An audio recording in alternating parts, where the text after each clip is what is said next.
1 second. Hold on. I'm gonna let you speak now. I got Susan, the white lady you date, on the phone right now. Date. Now, are you gonna say you got love for all lives, or do I gotta put Susan on the phone? I don't know no Susan. I'm trolling it. Let's get back to it. Hey, there is no Susan. He thought I was gonna close the brother. You thought I knew he was was. bullshitting. A Dr. Umar moment. Yeah. I knew he was bullshitting. funny, I don't know no Susans or no white Hey, women. look, like one that. thing about Wack, come on. You think you're above some good white pussy? I'm telling you, man, it's fire. Yes. Yeah. Come on, you know you didn't have sex with a white woman. I'm gonna be real. I haven't had sex with a white woman. See, now how you gonna Not say? for racist Wait, shit. how you gonna say you know you have it, but I had No, to? I'm gonna tell you why I haven't. When I was young, I used to watch all these crazy movies. Mississippi Burning, was it Rosewood? Yeah. And I had this thing in my head that she was gonna say he raped me. And no matter what I said, You was going down. I was going down. So Right. I have a blockage. Is white, don't do it. And you're not supposed to touch it. What you need is a witness. I'm willing to sit in a chair in the corner. Come on. He gonna put you in the next movie, Wack. You're gonna be in the next Adam movie. I thought he learned his lesson fucking with them brothers. It's gonna be Wack and Crip Mac running a train on somebody in a movie. Oh, his wheels are spinning. We all want to see that go down. No, we don't. No, we don't. He's in LA through the power of group sex. All right. Oh, wow. Look at Adam. Y'all don't think that's homosexual? No. I definitely think that's all right. Adam. Like to be in the room while I don't participate in sword fights. me You neither. giving motherfuckers high fives and all that. Nah. That's you some know. weird shit to me. I'm sorry. That's weird to me. Man. We all got our kicks. Yo, he White man is weird as hell. In this video, I'm going to show you how you can build your own AI video generator so you can cancel your cost. The white man is a deviant.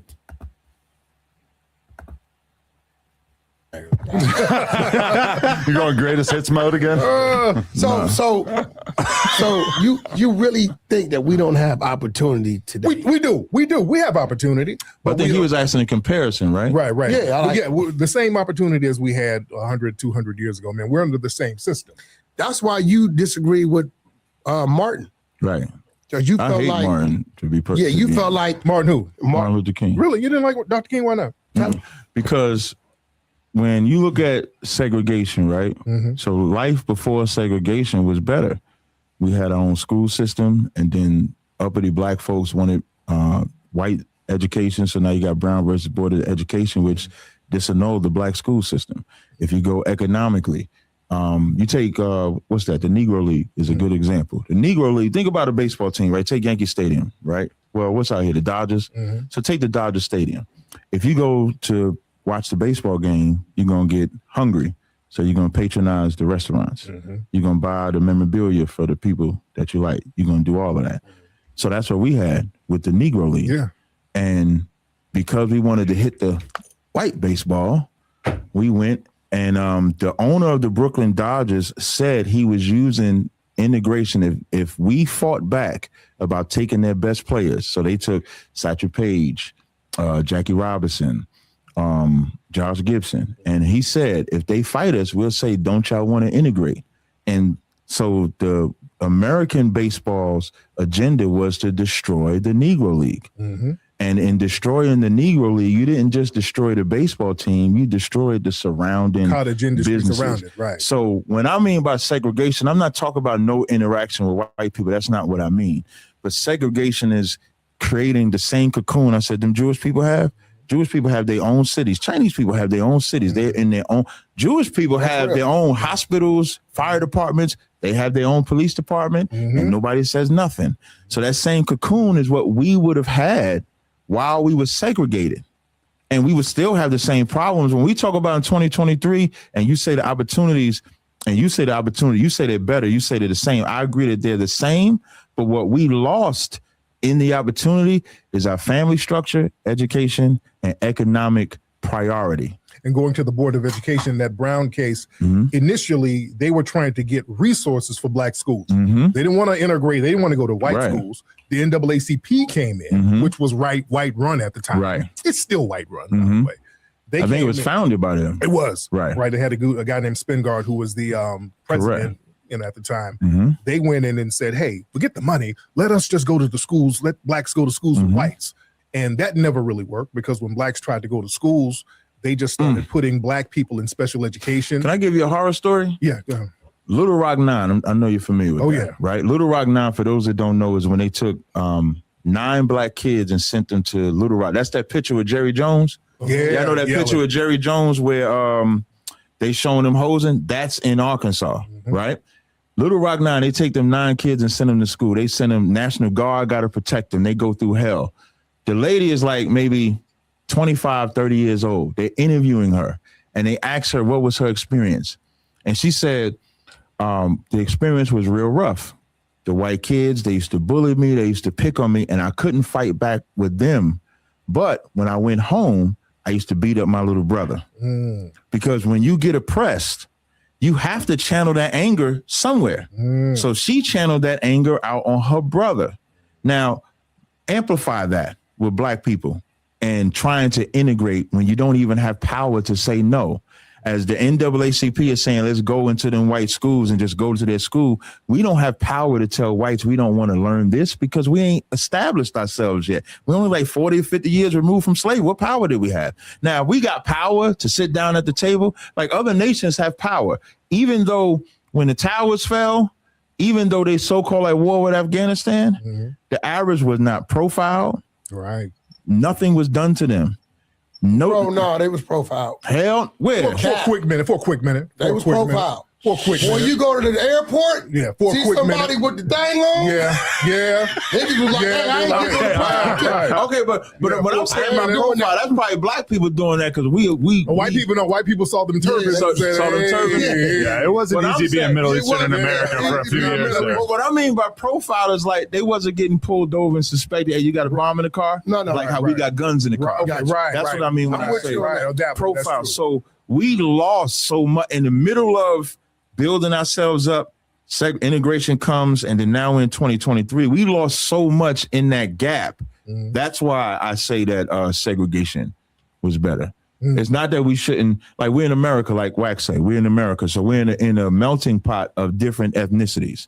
So we're going to have to function within those ethnicities. But there should be a code of ethics that equal within those ethnicities. I shouldn't have a fair advantage over a white man just because I'm black. But he shouldn't have that same advantage over me. Now, I agree that we should have kept a lot of things within our communities during the Jim Crow era. Right. The segregation thing, I understand why they fought against it, because we needed to be able to move around freely because we are taxpayers. Our dollars go to fund all of these things within society. We should be able to go across state lines or wherever without having to worry about getting shot. Like the sundown towns and stuff like that. So I can understand why they were fighting against that.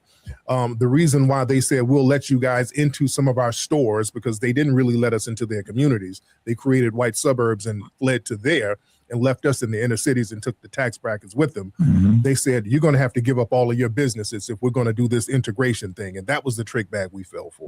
Right. Exactly. Giving up. Like if we could have kept it, then maybe it could have worked. Right. And also, they would do stuff like build these freeways all over the country within our communities. LA, Central Avenue. That 110 took a whole lot of area. Oh, that was used to be a village? Prosperous area. That 110 took it out. And Crenshaw, they putting that train down Crenshaw. That's destroying Crenshaw now. The 110, the 10 freeway, it goes over an area that was Sugar Hill. That was a prosperous black area. They put it there to destroy the area. So they designed. That's not too far from what they had called the Black Beverly Hills. Yeah, that's the same area. Yeah. So that's what I mean when I say. Can I throw out a topic? So I think a lot of white parents in particular in America in this day and age are concerned that when they send their kid off to school, that the school is going to have been captured by some of the wacky woke ideas of the time, and that your 4-year-old kid is going to be taught by a Robin DiAngelo or a Ibram X Kendi type character who basically is going to teach your kid to be solely obsessed with race. I have a 3-year-old daughter. I see the way that she is completely oblivious to race, and sometimes it occurs to me that until the world perverts her mind and makes her, start to think about other races that's fundamentally different, that stuff is just not going to seep into her brain. So when you bring up like critical race theory, I think, you know, a lot of parents, maybe some of them have been kind of brainwashed by the media, but it does seem like kind of a reasonable concern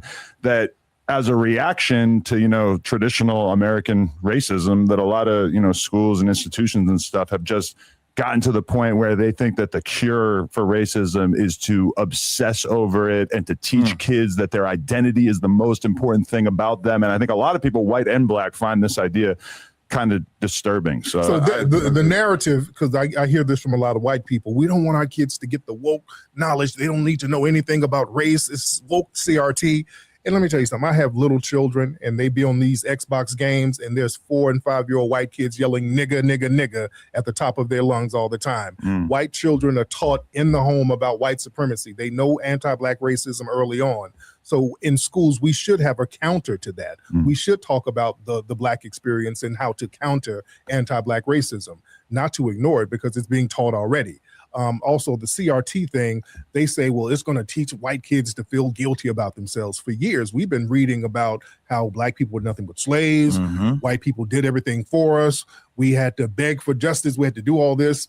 And we're taught inferiority in schools all the time. So we should have a counter to teach that stuff. But I definitely agree that we shouldn't be teaching kids that black people were inferior or slaves or whatever. Like, you know, I feel like if anything, we should be teaching kids that they are not guilty of the sins of their fathers and that your racial group, that you shouldn't be held liable for things that happened hundreds of years ago. You know what else we've been doing? Right. But history is history. If you tell history, but guess what they've been doing? Right. But if these dummies, these dummies, right? If you go ask your nieces and nephews, the stuff we was taught, the little stuff we was taught in school, they don't teach it anymore. And then they over here advocating to have these statues taken down. They're letting them erase it. Right. So if these statues are down, you're not teaching it in school. The parents are at home working 2 jobs because the cost of living is crazy, right? The children being raised, they know nothing about how we were oppressed. Right. Keep them statues up. Mommy, what's that? That's Robert E. Lee. Right. He was a goddamn plantation owner. What's a plantation? That's where they had the slaves. People that look like me and you, and they forced them to do this, that, and another. They are allowing them to strategically erase it. And we sitting here saying, yeah, take down the statues. Yeah, but the thing is, that's a part of American history. But are they going to put up a statue of Farrakhan and say, hey, we're going to keep that statue up? They're not going up. That's not going up. Right. They're not. But so because they know that it sends a certain message. You put up a statue of somebody, that's an honor. It's already You're honoring somebody. But it's up. But the thing is, if you're putting up a statue of a white supremacist, because that's what these statues are built for, that's cool. To honor white supremacy. What's the message you're trying to send if you're going to put that statue up? So what did we just erase? See, the way you looking at it is how they want us to see it. Yeah, we're taking it down. You're right. It's wrong. But now that they took it down, there is never a conversation or a thought to our youth that what this man was, what he represented, because when we're taking it down, we can tell them why we're taking it down. But we're not. But after it's taken down, we're not doing that. I agree. But after it's taken down, what policies are being put in place for the crimes of the fathers? Like if today's white folk want black folk to look at it better, you have to make amends for it. I'm going to use the Jewish people again. The Jewish people, part of the reason they divided Palestine in half is because after what Hitler did to them, they didn't want to leave them people there because of the traumatic event. Yet 2 million, they say 2 million Jews, 2 million or 6 million? 6 million Jews, they say died because of the Holocaust. So of course, you're not going to leave them in Germany. We got to put them somewhere else so that they can get over this traumatic event. Whereas the white people in America want us to forget and not talk about race, but they have done nothing for us to get over such a traumatic event. So they don't want us to talk about it. They want to erase the statues. They don't want to change no policies, but they're not doing anything for accountability. And that's what presents the greatest problem for us in America. It's like you want us to get over the mounds and mounds and mounds and mounds of oppression that you put over us, but you've done nothing to take the mound away. Right. So I think if we can get to that point, then maybe the Israelites won't be as mad at y'all, because then we ain't gonna have no talking points now. But y'all refuse. When I'm saying y'all, not you, of course. But white people refuse to take accountability. They just want words. They just want to remove the statue so your memory. In some history books, they don't call it the transatlantic slave trade. They call it the transatlantic migration. Right. They're trying to. So in a minute, ain't gonna be no slavery. Right. Understand what I'm saying? In a minute, we're gonna be battling against we wasn't slaves in America. It's important to push back on that because what happens is they start making it seem like, well, slavery wasn't that bad, and not only was it not bad, it helped y'all niggas. Yeah. So it gets into that type of thing because that's what they're saying in Florida. They're trying to say that we benefited Florida, from slavery. right. You know, so now that gets into dangerous territory. Right. I mean, is it a lie? Wack. But to you with the children, to you with the children. Wack. Wait, before hold on. Hold on. Wack. Is it a lie? Better. Wack, did I we didn't say better. Okay, I said, is it a lie? Did we benefit from slavery, Wack? Is it a lie? Did we benefit from slavery, Wack? Slavery was horrific. You explaining, Wack. Listen, a horrific thing that happened to our people.